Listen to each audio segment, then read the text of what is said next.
खांसी की गुणकारी दवा भटकटैया, इसे तो आप जानते ही हैं।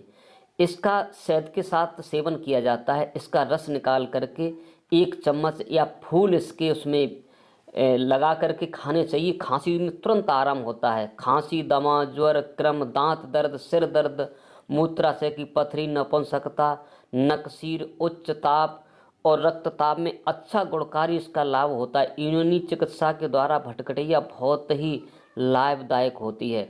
इसे खाने से बहुत सारे रोग दूर होते हैं। मूत्राशय में अगर बंद है तो वो भी खुल जाती है। इसलिए भटकटैया का सेवन शहद के साथ करना चाहिए।